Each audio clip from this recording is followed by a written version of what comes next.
All right, let's look at problem number 10 now. And again, we have another problem with order of operations where we have a fraction involved. So we want to simplify the numerator and denominator separately, okay? So what I'm going to do is start in the numerator, and I'm going to think about the fact that I have parentheses here, okay? So I want to start with that. When you get inside the parentheses, you'll always want to reapply the order of operations. So I want you to notice that you have a negative 3 being squared plus 4, okay? So let's stop for a minute. The first thing is I want to use this exponent here first, okay, before I do any addition, because it's a higher priority. But I want to make this crystal clear, okay? If you have a negative 3 like this being squared, you're going to get negative 9 as an answer. Most people are going to scream and say, no, the answer is 9, because negative 3 times negative 3 is 9. But that's not what you have here, right? So remember, if you have negative 3 wrapped inside of parentheses being squared, this is negative 3 times negative 3, like this, and this is positive 9. But if I have negative 3, and it's not wrapped inside of a set of parentheses, and it's being squared, then basically I have negative 9, because all this is it's negative 1 times 3 squared, okay? From the order of operations, 3 squared is done first, so this is 9 times negative 1, which is negative 9. Okay, if you don't believe me, you can type it into your calculator directly like this. Put negative 3, okay, and then use your caret key and then squared, you're going to get negative 9. If you wrap it in parentheses and you square it, you're going to get positive 9. Okay, so really important to understand that. So here, negative 3 squared is going to be negative 9, then plus 4. Okay, so if we add the 4, we're going to get negative 5. Okay, so this part right here is going to be negative 5.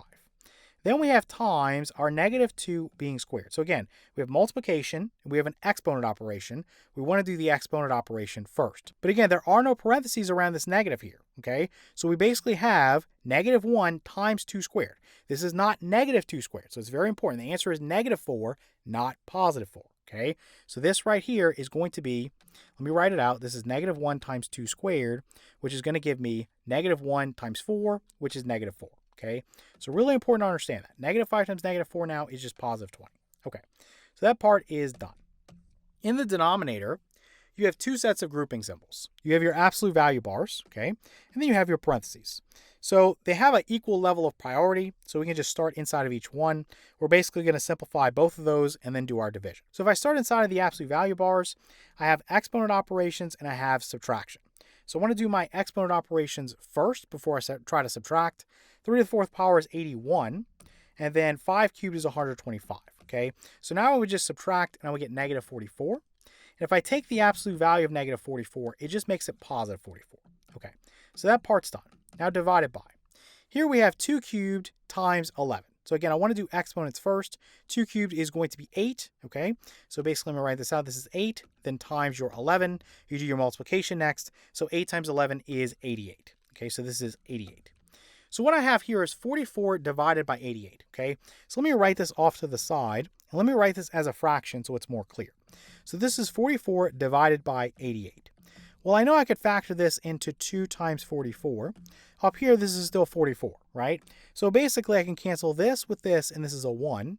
So the answer down here is just going to be 1/2, okay? So this is going to be 1/2. You could also write it as 0.5, whatever you want to do, okay? So if I'm dividing 20 by a half, it's like multiplying by 2, right? You could write this as 20 over 1. That's one way you could write 20 as a fraction. And then divided by 1/2. And again, if you want to divide fractions, you keep the first fraction the same, and you multiply by the reciprocal of the second fraction, so that's going to be 2 over 1. So this ends up giving me 40 as an answer, okay? So let me erase all of this like this, and I'll just write the answer here as 40. And I'll just go ahead and put a box around it. That's our final answer.